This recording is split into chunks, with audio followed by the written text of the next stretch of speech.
Hi, this is 20's Convos with Wale and Toby, a conversation between two age-old friends about life, the world, and everything in between. On this episode, we spoke about the problem with men, particularly the cost of masculinity to us men. Masculinity has historically been about the three P's: protection, provision, and procreation. The more you protect, the more you provide, the more offspring you sire, the more of a man you apparently are. The major question in conversations of this nature seemed to be to what extent is masculinity biologically or socially influenced. On the other hand, standards of manliness seem to differ across cultures and historical periods. Traits traditionally viewed as masculine across Western societies include things like strength, courage, independence, leadership, and assertiveness. But where does that leave things like gentleness, empathy, and sensitivity? And how does society tend to treat men that explore that spectrum of their personality? This tends to be a very controversial topic, leading to a lot of ruffled feathers. But it's a conversation that needs to be had, not just now, but every day. And so Wale and I decided to talk about it. We kick things off trying to discover the differences, if any, between masculinity and manliness. Yes. Do you think there's a difference between masculinity and manliness? Right. Do those two different things. Honestly, I forgot that word existed until I saw the notes you put. So I Yeah. forgot manliness existed. I Hmm. think manliness is just socially defined, as you said. So, if if you don't watch football, you're not manly, or if you don't drive a truck or whatever, you're not manly. Hmm. Whereas masculinity is probably linked more to biology. Okay. So I'm differentiating that from an English standpoint anyway. Yeah. All right. So in that context, I think that's the difference. So one is probably more socially defined, one is more of biology, although Hmm. both could be intertwined and both Yeah. probably are intertwined. Yeah. Yeah. To be fair, I guess when I was trying to check out the definition, some definitions actually describe them as the same thing. Right. Manliness is masculinity, blah blah blah. Masculinity is the state of being manly. Mm, Um, but I think one thing that I saw that I guess was a bit interesting was that they described masculinity as the degree of manliness, right? So mm, um, I guess that's like saying that the extent to which you're masculine or exhibit masculinity, it depends on how many traits. mm. Why people asking this? I'm looking at the comments and nobody's even fine. We'll get right into it. I think being manly and being masculine are not exactly mutually exclusive events. Like Wale said, one has to do more with biology and the other is more socially defined. This means certain things that are considered manly within a social context could easily become different when that context changes. Next up, we talked about what the hidden costs of masculinity are to men these days. So if you look at what we just spoke about, right? We said Yeah, traditional masculinity is, yeah, you being able to provide, you being able to have sex with many women, you being able to have children and protect your mm, family, mm, right? And then obviously, as the world became more advanced, we started having traits that should revolve around you being able to hide your emotions. mm, You being able to look tough, be a bad guy, mm. you being able to be strong, or rather portray violence on those who might come against you. Just Yeah, the act of dominance, right?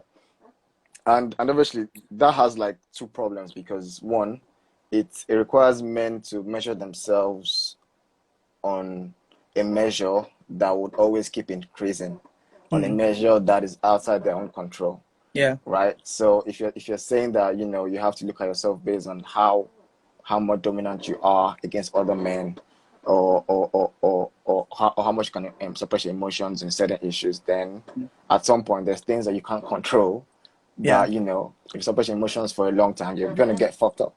yeah. Ah, swear again. 1-1. Yeah, yeah, Yeah, yeah. you're gonna get messed up, right? And I think the second issue is that today things have changed so much, in the Mm, sense that many things that made men tick back in the day, I don't need that anymore, yeah, right? So if you look at just the economy itself, a lot of things that before men could only do, women can do it now, right? yeah, So we don't need that anymore. If you look at you know, things like invasion, wars are not things that happen every day, yeah. right? Wars are once in a century kind of thing, so that's not necessary. So now the Mm, problem with that is if you keep that old standard of being a man, being able to go to war, protect, mm, fight, hide your mm, emotions, and the mm, world right now is moved beyond that. If society is still portraying those standards on you, then it Yeah. means that your measurement of your self-worth is on something that is probably outside Yeah. your control, something that is probably beyond your own, Yeah. measurement metric, and Yeah. then that just leaves you frustrated because you can't meet it, right? You cannot meet it. So, and that frustration just leads to people being angry, people Yeah. requiring respect for no reason, people taking that lack of respect into violence. Yeah. Yeah. So I think those two actually make up the hidden costs, if I say. I think Wale made a very solid point here about the downsides to measuring self-worth by things that are not necessarily within your control as a man. A lot of the things that made men men in the past doesn't hold that much water these days. Civilization has reduced the need for traditional hunter-type archetypes. Therefore, keeping the old standards and their means of measuring self-worth could lead to frustration, anger, and sometimes even a toxic display of emotion. During that exchange, we also spoke about the influence of women in the lives of men as boys, and how that could factor in how men end up measuring themselves in terms of self-worth. I think when it comes to hidden costs, I think so I grew up in a house with a lot of women, and I think that definitely helped change my, I guess, natural dispositions to certain things, right? Because for whatever reason, boys that grow up around, a lot of like heavy impressions from men tend to feel like the only way to solve their problems is by being tough. You get, I would say that with a lot of caution, but continue. Okay, cool. Because No. yeah. So the reason I'm saying that is because a boy falls down and is crying. Like, think of it. When a guy that is under like 3 or 4 falls down and is crying, the natural thing is to say, "Yeah, stop crying now. Be a big boy." Yeah. If a girl gets injured, like a small girl gets injured, honestly, I'm trying to think about it, and I don't think I've ever heard the phrase "stop crying, be a big girl." Like in that sense, I might be overgeneralizing like pretty fast, like pretty extreme, and I put that caution out there. But I just feel like growing up, there was just certain things that didn't feel, I guess, like manly enough, or like big boys don't cry, things like that, and all of that. But you're gonna say something, right? Just to No, to I was gonna say that. I mean, I do agree with that, but people who make those slanders, yeah. it's not only about growing up in a. You can grow up in a woman's only house and still face that, right? You can grow up in a house of just men and still face that, Yeah. right? Yeah. So a lot of it obviously has to be growing up. Yeah. But those standards, those conditions in society, the cultural impasses, it's from people that you grew up with.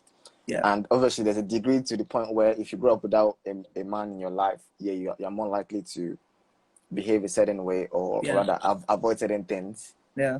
But obviously, I think that depends on the culture, society, many things, right? So that's my point when I said, when you said what you said, just like say that with caution. Well, it's right. As much as it seems like a great strategy for young boys to have strong motherly and feminine influences growing up, such influences could yet be influenced by social norms, which would still lead to toxic displays that we've mentioned already. Moving on, we talked about men and our friendships. So but so maybe moving on to the friendship thing, right? And I'm asking, I think the context of this question is, as young boys growing up, I'm pretty sure like in primary school, there were guys that you called your best friend and all of those things.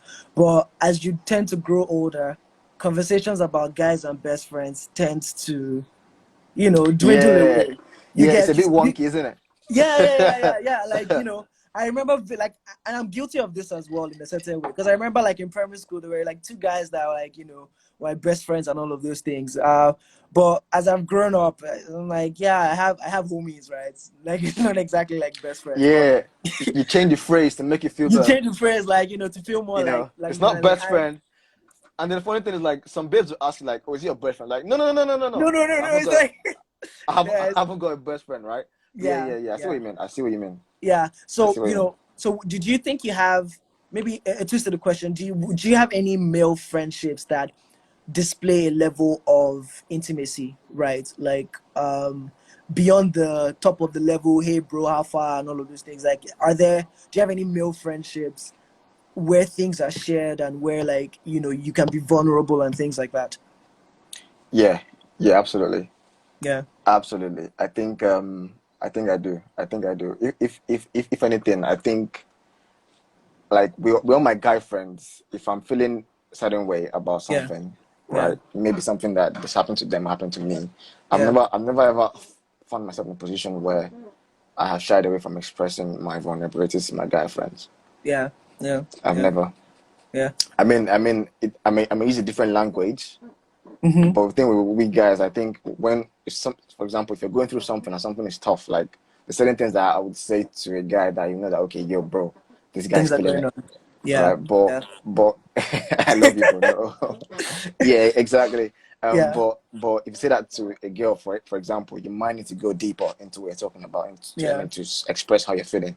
Yeah. So yeah, I think just to answer that, yeah, I do have friends that I express that vulnerability to. This question came about because I stumbled upon a documentary where 12-year-old boys and boys in their late teens and early 20s were interviewed about their perspectives about friendships. In some of those interviews, it was a bit clear to see that as boys grew older, there seemed to be less of a need for friendships that involved a lot of emotion and vulnerability. We switched gears a bit and spoke about G-check-in, which has a lot of urban definitions, but we spoke about this in the context of guys calling out themselves for acts and practices that society generally considers morally wrong. I mean, I think that's just the sports culture, in it. Like men don't want to call each other out. Mm. It's as simple as that. I think it's just this sports culture. Like you see a guy doing something, you protect him from doing it. You protect him For from being being caught. exposed, being Yeah. caught. Yeah. So that doesn't surprise me in any way. Mm. I think that manifests everywhere, from work to sports to everything. Like even as a kid, even when you're growing up. I mean, okay, I don't have brothers, but I can imagine if I Yeah. grew up with a brother Mm. and maybe I did something wrong at home that I should not have done. Yeah. My brother will cover for me in a different way than my sisters will. Mm. Mm. Mm. You get. So I think there is obviously I think there are extremes where men won't call out themselves for reasons that they should because they think this is okay. The bro code, Yeah. exactly, Yeah. right? Yeah. But Yeah. bro code has its limits, Mm. which some guys don't realize, or some Yeah. guys probably themselves that offense that a friend has done, they can probably do it as well, Mm. Mm. right? Mm. True. So it True. is like that. And with guys here, there's this idea of we understand authority and hierarchy and dominance in a weird way, and Mm. I say that because as a guy, yeah, if you're a certain setting, for example, either school, work, whatever, team sport, whatever, you would know your position in that group Mm. without having to Mm. say it. So you Mm. would know if you're Mm. the alpha male, you know if you're the guy who everyone listens to, you know if you're the guy in the middle, right? Mm. And because every guy knows that, we don't speak about it, but we do know where we are, right? Mm. Mm. Particularly when someone above us in that hierarchy, Yeah. if that exists, does that kind of thing, You keep quiet. keep quiet, Mm. Mm. right? Mm. So I think that idea of authority and dominance and accepting that okay, yeah, somebody can be, some guys obviously challenge that, and that's when you're in groups where groups clash. Maybe like your friend or some guy on Instagram has bought a car, you want to buy a bigger car, whatever. Yeah. That's different. I mean, like groups of people together Yeah. who have a common purpose. Yeah, that's where that happens. I loved Wale's take on authority, dominance, and hierarchy among groups of men. That said, as men, I think aspects of what we generally refer to as the bro code encourages questionable behavior that could have a negative impact. Like I said, as men, your silence on certain issues and your refusal to call out your friends on issues you say you do not support only seeks to reinforce the bad behavior. In short, if you see something, say something, bruv. Next up, I asked Wale what he thought about the suppression of emotion and vulnerability by boys as a rite of passage towards becoming a man. Do you think or what do you think about the cultural push for, I guess, boys to go through a state of, reducing their emotional sensitivity and that being a rite of passage to being a man, right? Like, essentially man up, right? That whole man up kind of phrase. For example, Trump, there have been rumors about Donald Trump that one of the reasons he doesn't want to wear, like he has made it a thing not to wear masks on TV because he thinks it will make him less powerful, like it will make him look stupid and things like that. It's like that's an extreme. That thing is it's not extreme, bro. It is real. Over here in the UK, over here in the UK, toxic masculinity. I was waiting for that phrase, and it's come. Ayo. Over here in the UK, yeah, it rains like regularly, right? But the Yeah. rain is not like how it is in tropical regions. It's not heavy. It's just like mild rain, but it's annoying. But it lasts for longer, right? Now, guess what? Mm. When I first got here for like the first 1 year, I noticed that when it's raining, guys don't use umbrellas. I didn't think too much of it, right? So you just put up your hood and you keep going. And then one day, I got an umbrella, right, from someone. Mm-hmm. This was like 2 years ago. And then Yeah. I was like, oh, I need to go to supermarket. Mm. And I need an umbrella. And then the guy was like, why do you want an umbrella? It makes you look like a sissy. And I thought, it's raining, bro. Like, it's raining, bro. Like, what are you talking about, right? And since that day, that happened. Every time I went out and it was raining, you would rarely see a guy with an umbrella, right? Mm. Now the thing is, it sounds very trivial, but Yeah. it's that same thing you said that people Yeah. think about. That me holding an umbrella, bro, Bro, like, it's not a guy thing, you know. Yeah. So I mean, I don't know where it came from.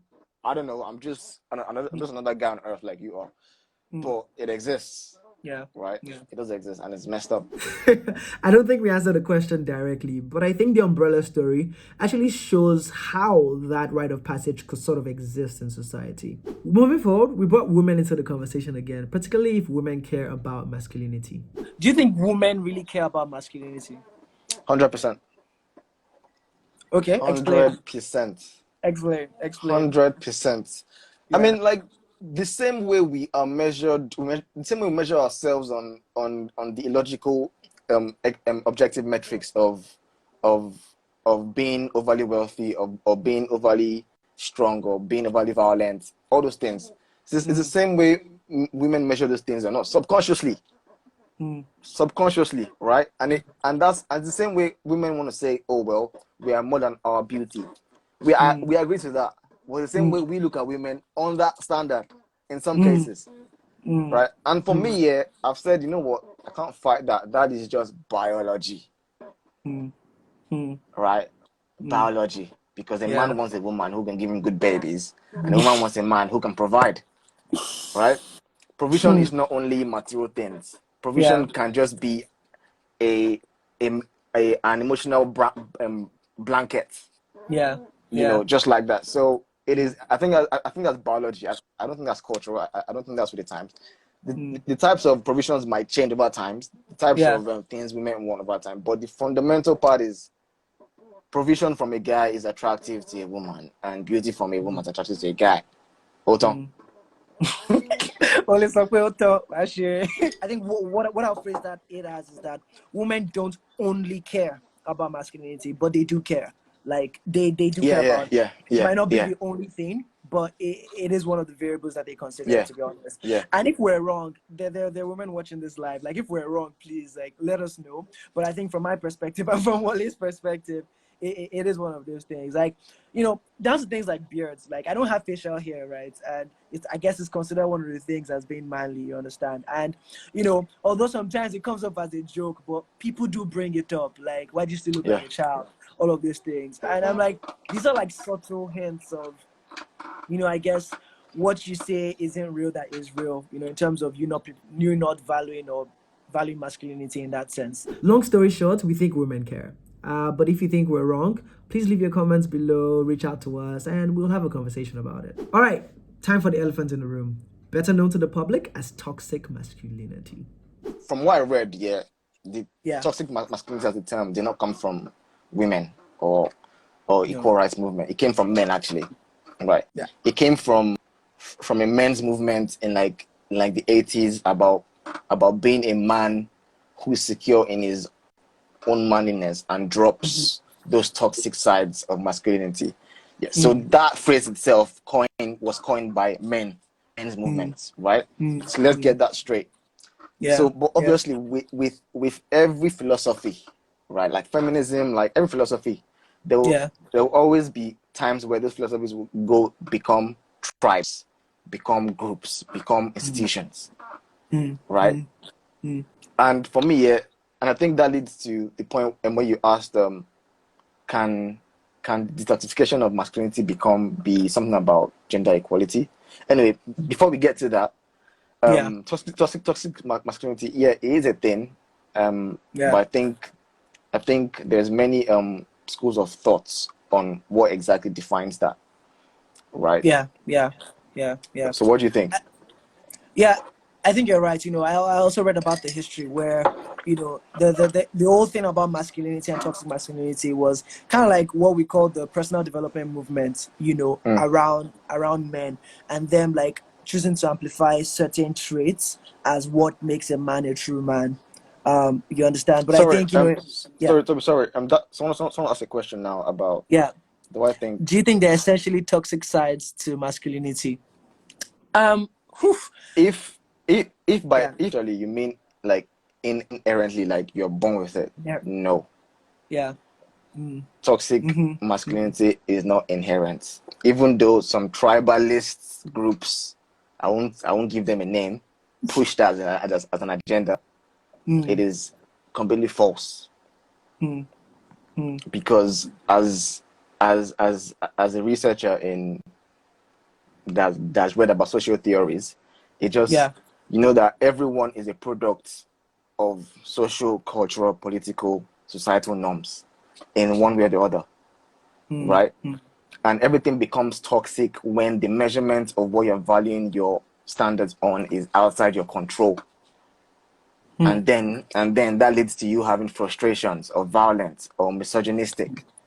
But Mm. inherently, it's not possible. Yeah, That is what I yeah, think.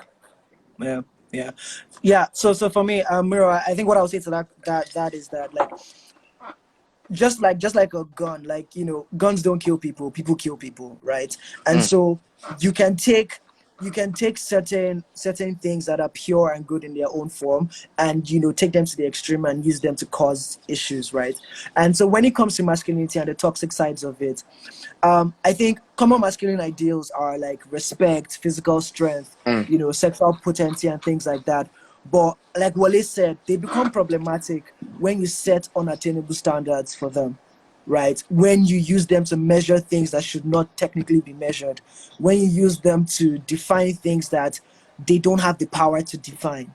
You understand? So I think, men feel like, oh, I'm in control of how aggressive I am, and so that means I'm in control of my masculinity. And so by me enforcing aggression and me, coming out as this tough guy that would flare up and throw muscles, that makes me more of a man. mm. But the truth about it is that, like, there's so many ways to achieve that same level of dominance that violence is not necessarily the answer. But because you feel like violence is within your control, right, and it's kind of like the low hanging fruit, you try to enforce that over and over again, right? So I think ideally, Yeah, masculinity in itself, there's nothing inherently wrong with it, like Wale has said. But when you take it to the extremes, when you use it to try to assert certain things that shouldn't be asserted by those values, that's when it becomes toxic, right? Think about it like, mm, oil itself is not toxic, but when it's found in water, when it's found in certain places, that's when it's toxic, right? And so mm. masculinity has its areas of expression, but when you then take it outside of those areas and try to impose it on other things, that's when it's toxic. That's what I believe. The question that came in was quite timely, and I think Wale and I summarized our views pretty well. Masculinity is not inherently toxic. That's too much of a fallacious statement to make. However, when you start to enforce masculinity in areas where its expression has no basis, then it is toxic. Still on the issue of toxic masculinity, Wale threw a big one, and he asked about if the detoxification of masculinity would help in the fight against gender inequality. Mouthful.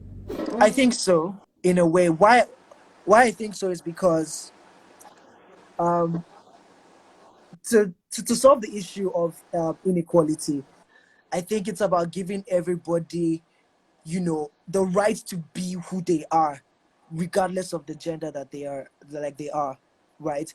Because the thing about it is that, and the example I'll give is, if we're going to do the same level of work, I shouldn't get paid more because I'm a certain gender. Like, there's no meritocracy with that. So Mm.